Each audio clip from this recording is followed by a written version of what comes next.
திருச்சி என்ஐடியை தொடர்ந்து கோவை மாவட்டம் வால்பாறை அரசு கல்லூரியிலும் மாணவிகளுக்கு பாலியல் தொல்லை அளிக்கப்பட்டிருப்பது அம்பலமாகியிருக்கிறது. இந்த விவகாரத்தில் தற்காலிக பேராசிரியர்கள் உட்பட 4 பேர் கைது செய்யப்பட்டுள்ளனர். கோவை வால்பாறையில் உள்ள அரசு கலை மற்றும் அறிவியல் கல்லூரியில் பயிலும் வெளியூர் மாணவிகள் அங்குள்ள அரசு விடுதியில் தங்கியுள்ளனர். இவர்களுக்கு பாலியல் தொல்லை அளிக்கப்படுவதாக மாநில மகளிர் ஆணையத்திற்கு பெயர் குறிப்பிடப்படாமல் கடிதம் அனுப்பப்பட்டிருந்தது.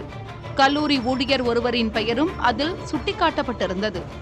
இதுபற்றி விசாரிக்குமாறு மாவட்ட ஆட்சியருக்கு ஆணையம் உத்தரவிட்டது. அதன் பேரில் மாவட்ட சமூக நலத்துறை அலுவலர்கள் வால்பாறை அரசு கல்லூரியில் நேரில் விசாரணை நடத்தினர். அப்போது மாணவிகளுக்கு பாலியல் தொந்தரவு அளிக்கப்படுவது உறுதியானதால் அவர்கள் காவல்துறையில் புகார் அளித்தனர். வால்பாறை டிஎஸ்பி ஸ்ரீநிதி தலைமையில் அமைக்கப்பட்ட 4 தனிப்படையினர் மாணவிகளிடம் விசாரித்தனர். அப்போது கல்லூரியில் பணியாற்றும் பேராசிரியர்களும் அலுவலர்களும் தங்களை தொட்டு பேசுவது, ஆபாசமாக பேசுவது என பாலியல் ரீதியில் தொல்லை அளிப்பதாக மாணவிகள் கூறியுள்ளனர்.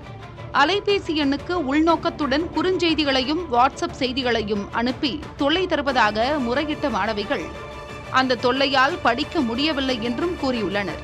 குற்றச்சாட்டுகளை முன்வைத்த 6 பேரும் விடுதியில் தங்கி பயிலும் மாணவிகள் ஆவர். அவர்களிடம் வாக்குமூலம் பெற்ற தனிப்படையினர் அலைபேசி ஆதாரங்களையும் சேகரித்தனர். பாலியல் அத்துமீறல், பாலியல் வன்கொடுமை தடுப்புச் சட்டம் என 2 பிரிவுகளில் பொள்ளாச்சி அனைத்து மகளிர் காவல்துறையினர் வழக்கு பதிவு செய்தனர். தற்காலிக பேராசிரியர்கள் முரளிராஜ், சதீஷ்குமார், ராஜபாண்டியன், ஆய்வுக்கூட உதவியாளர் அன்பரசன் என 4 பேரை கைது செய்துள்ளனர். இந்த சம்பவம் தொடர்பாக விசாரணையையும் முடுக்கிவிட்டுள்ளனர்.